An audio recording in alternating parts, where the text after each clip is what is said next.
Hello, my name is Hannah Hooper, and this is the Introduction to Assemblies of God Missions presentation. I'm going to do my best to keep the clock on this one because this was easily my favorite course that I've taken so far. So we'll start with a brief overview. We'll be talking about the collective call within AGWM. Then we'll talk about apostolic function and what that means. We'll talk about the task and the remaining tasks that we're up against. We'll talk about some fluency that was from a sermon that really moved me. Then we'll talk about the history of AG, and we'll go over some reflection questions. So starting with the collective call, this is based on the Matthew 24:14 verse, which is, "This gospel of the kingdom must be preached in all the earth as a witness to all the nations, and then the end will come." So this is our ticket home, and this is us all together making disciples of all the nations based from the ta ethne word, which is basically all Jews, all Gentiles. It's all ethno-linguistic people groups. So this is us doing this with the Holy Spirit, with each other, with national churches, and with local partners. Our integrative call together is both integrative and interdependent, which basically means that we need one another. And the image that's been created is this apostolic spear. So going down to apostolic function, I believe this term was coined by Alan Johnson, who is another fellow worker in Southeast Asia working among Buddhist and Muslim peoples. But I could be wrong about that. But basically, it's this spear that's created, and it all is pointing to the same target, which is church planting among unreached people groups. And it starts with a passion. So this is people who are senders. They have energy, ideas, strengths. And even if they don't live overseas, they highly, highly encourage and support people who do go. So this is pastors, intercessors, givers. And then it moves on to admin. These are people that we need in headquarters who make everything that we do possible. These are area directors, regional directors, people who work with budgets and minutes and structure. They're wonderful. Apostolic partnership is more of the creatives. They use brain power to be able to make things happen. Then you go down to apostolic bands. This is the teams that are on the ground. They're church planting teams. They support the leader. They're mentors and artists, encouragers, agents, and none of us have all the gifts that we need to be able to do church planting well, and so we do need one another in our apostolic bands to be able to make this happen. And then you have the apostolic leader. This is the boots on the ground kind of spearhead person who reminding their people and their bands and all of the people all the way down of the purposes that we serve on the ground. Moving down to the task versus the state that we are in.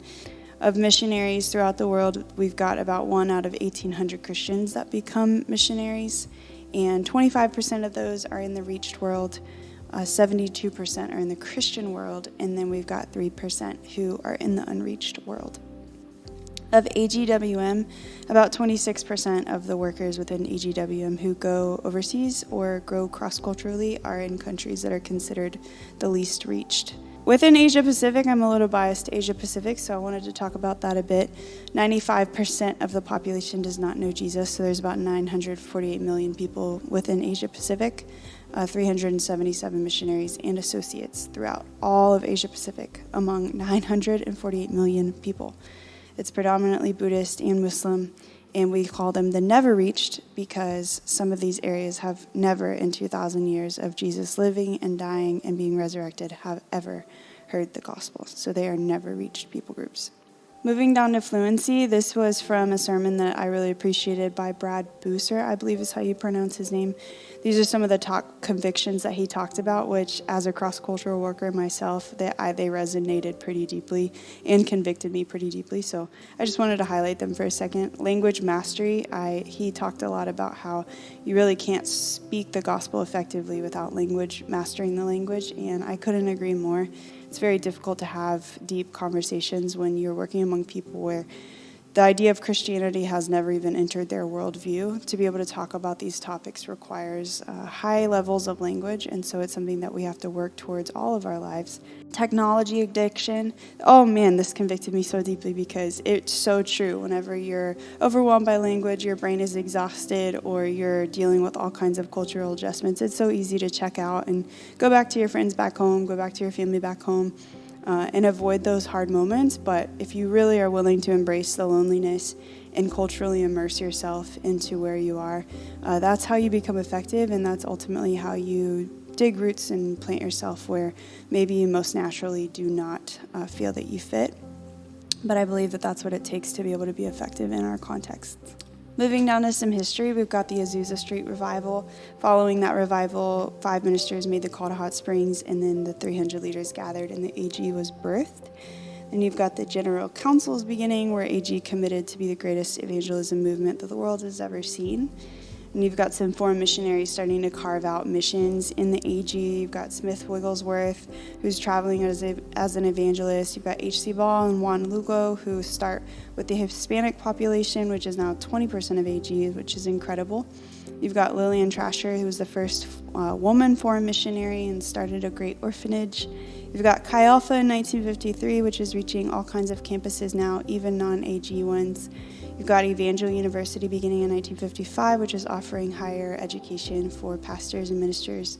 Then Teen Challenge, which is ministering to gangs and troubled teenagers in 1958. You've got the Charismatic Revival, which renewed a lot of hope in people. Then you've got Convoy of Hope in 1994, which is reaching and helping so many people, about 62 million people, I believe it said. And then today, we've got the local church and the effort being made in the unreached world. Going down to the reflection, this is actually an image that I took in Southeast Asia myself. All of the photos actually in this whole presentation are photos that I've taken in Southeast Asia, but this photo in particular moved me because it was the devotion to this Buddhist belief that you just can't deny. This person was walking around this temple multiple times all day long, bowing every 10 steps to be able to earn merit for their next life and for their community.